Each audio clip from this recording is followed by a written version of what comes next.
Selamat pagi anak-anak semua. Selamat pagi, Pak. Ya, kita bertemu lagi ya dalam pembelajaran bahasa Indonesia. Sebelum kita mulai, silakan dibuka dengan doa. Siapa yang mau berdoa? Untuk memulai kelas pada pagi hari ini, kita berdoa minta doa dari perjalanan masing-masing. Doa mulai. Doa selesai. Oke, sekarang kita sudah pada doa. Nah, anak-anak kalian, hari ini Bapak ingin mencoba metode yang baru ya dalam pembelajaran kita kali ini. Kita akan memasuki materi yaitu membandingkan karakterisasi dan plot pada hikayat dan cerpen. Jadi Bapak ingin kalian membagi kelompok, masing-masing kelompok ada 2 orang karena di tahap ini ada 4 orang. Tapi sebelum kalian membagi kelompok, Bapak ingin absensi dulu ya. Bapak akan mengatakan namanya. Yang pertama ada Alia. Iya. Oke, ada Rara. Luita. Ya, ada Rizky. Oke, kebetulan hadir semua. Jadi kita akan buat 2 kelompok. Silakan nanti kalian berdiskusi dulu masing-masing kelompok. Yang pertama kelompok Alia, yaitu dengan Rara, dan yang kedua kelompok Vicky dengan Dita. Silakan untuk kelompok Rara cari karakterisasi dan plot pada hikayat. Dan kelompok Vicky cari karakterisasi dan plot pada cerpen. Dan nanti ketika kalian sudah mendapatkan hasil dari diskusi kalian, kalian akan Bapak bahas nih hasil dari diskusi kalian ya, seperti apa perbedaan dan kita akan membandingkan karakterisasi dan plot pada hikayat dan juga cerpen. Untuk itu Bapak akan kasih kalian waktu untuk berdiskusi. Silakan pimpin diskusi kalian dan Bapak akan memantau diskusi kalian dan kita akan lihat seperti apa. Silakan berdiskusi.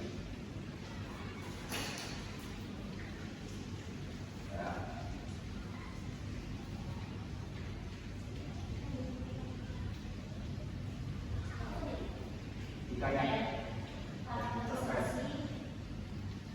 Kalau itu tidak bisa.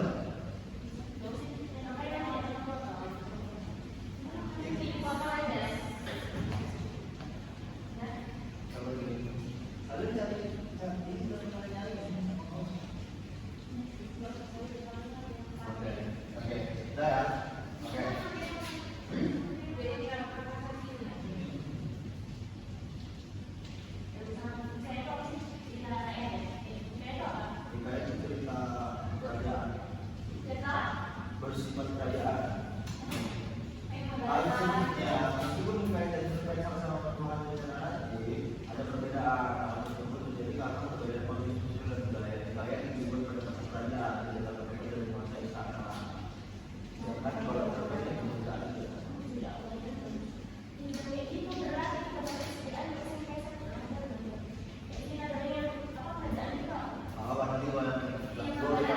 Oke, udah. Kalian ada? Aman itu kayak ini. Ya. Bagaimana kalau Miki? Sudah tahu ini gimana plot dan karakternya? Dari cerpen ya. Kelompok kalian gimana? Ada kendala? Memang dalam perbedaannya dalam membandingkan antara hikayat dan cerpen ini agak susah juga kita membandingkan karena secara umum itu terlihat sama saja ya. Silakan diskusi satu menit lagi ya, pukul depan ya kertas-kertasnya dan diskusi dan kita akan bahas. Nah itu aja tuh.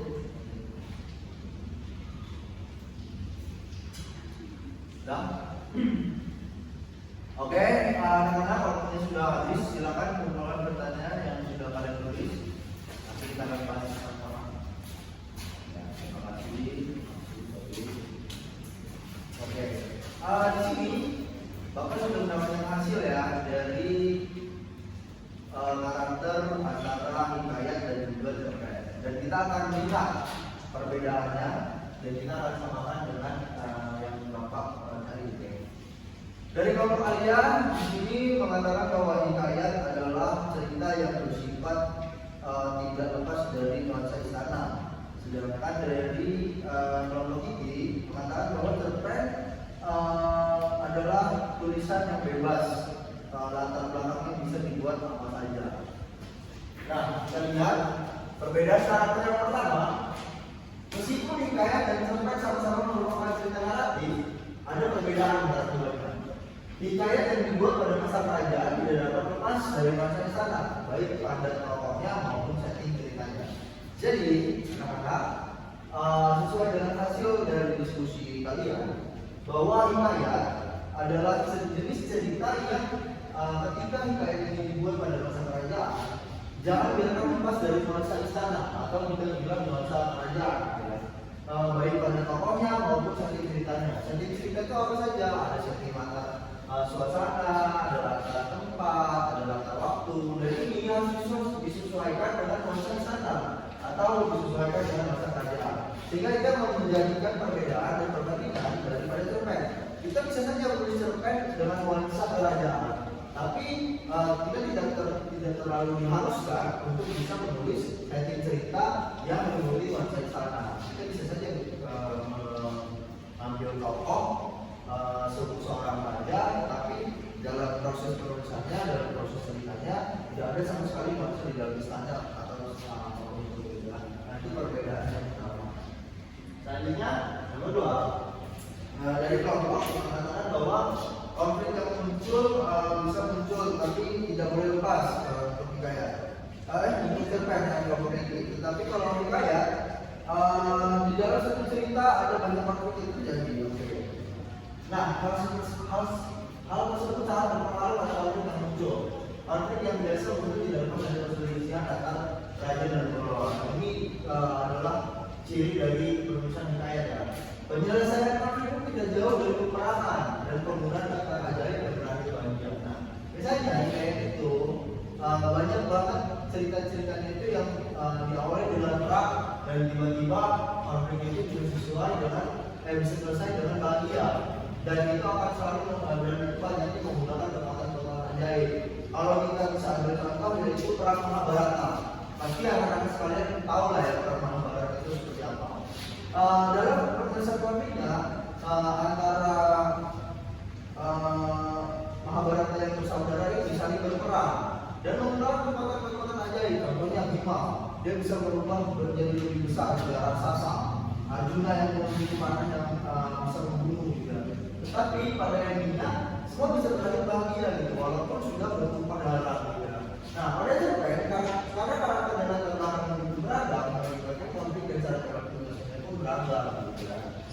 Selanjutnya, sebagai cerita yang panjang dari cerpen, hikayat memiliki alur lebih kompleks. Nah, ini yang tadi kelompok kalian bilangnya, hikayat memiliki alur berpikai. Nilai-nilai yang terkandung dalam karya sastra sama sebenarnya perbedaan seperti di kanan.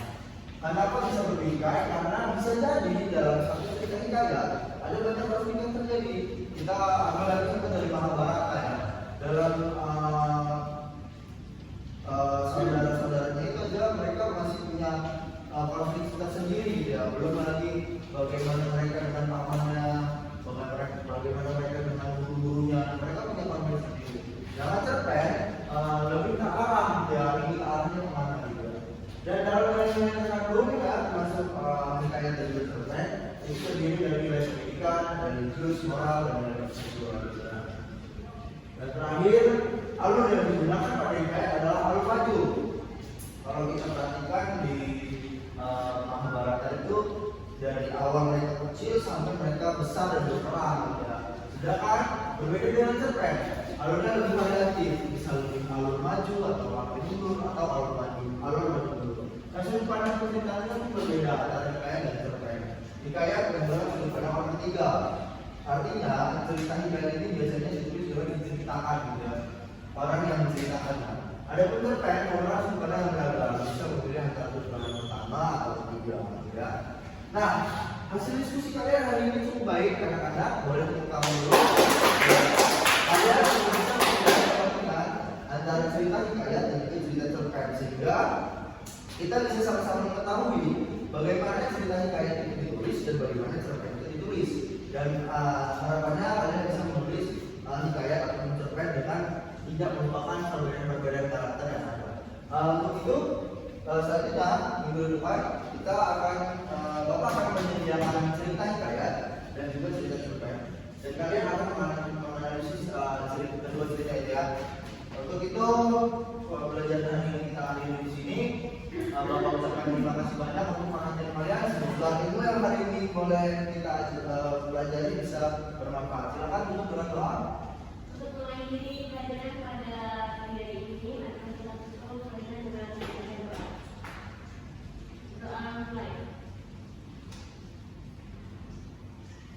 Doa mulai.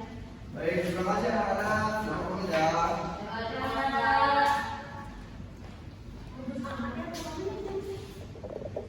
Apa? Perkenalkan, saya Rizky Maharani sebagai observasi lisan Martin Hamonangan Napitupulu dalam keterampilan kelima, yaitu memimpin diskusi kelompok kecil. Di sini saya akan menilai beberapa komponen penting yang terdapat dalam keterampilan tersebut. Yang pertama adalah memusatkan perhatian.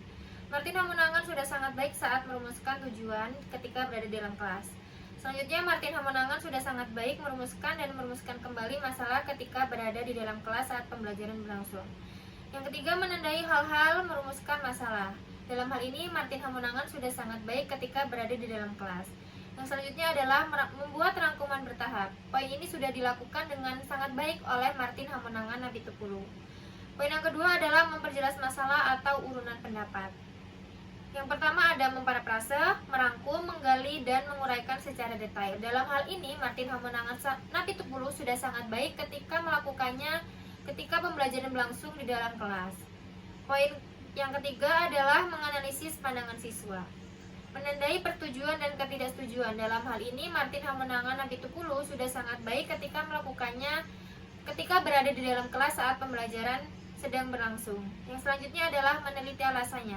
Poin ini sudah dilakukan Martin Hamonangan dengan sangat baik. Poin yang keempat adalah meningkatkan urunan siswa. Menimbulkan pertanyaan. Martin Hamonangan sudah melakukan atau menyampaikan materi dengan sangat baik sehingga dapat menimbulkan pertanyaan dari siswa. Kemudian menggunakan contoh. Martin Hamonangan sudah sangat baik saat menggunakan contoh ketika memberikan materi. Menggunakan hal-hal yang sedang hangat dibicarakan. Martin Hamonangan Napitupulu sudah sangat baik memberikan hal-hal yang hangat dibicarakan untuk menyampaikan materi-materi yang berada di dalam kelas. Yang selanjutnya adalah menunggu dan memberikan dukungan. Martin Hamonangan Napitupulu sudah sangat baik saat melakukan hal tersebut saat pembelajaran berlangsung. Poin yang kelima adalah menyebarkan kesempatan berpartisipasi. Meneliti pandangan, Martin Hamonangan sudah sangat baik melakukan hal tersebut. Mencegah pembicaraan yang berlebihan, Martin Hamonangan sudah sangat baik melakukan hal tersebut. Menghentikan atau melarang monopoli ketika berada di dalam kelas, Martin Hamonangan sudah sangat baik saat berada di dalam kelas untuk menyampaikan hal tersebut. Poin yang keenam atau yang terakhir adalah menutup diskusi. Meneliti pandangan, Martin Hamonangan sudah menampilkan hal tersebut dengan sangat baik, kemudian memberi gambaran yang akan datang. Dalam hal tersebut, Martin Hamonangan sudah sangat baik, dan yang terakhir adalah menilai. Martin Hamonangan sudah sangat baik menilai setelah para siswa menampilkan hasil diskusinya. Sekian, itu saja. Terima kasih.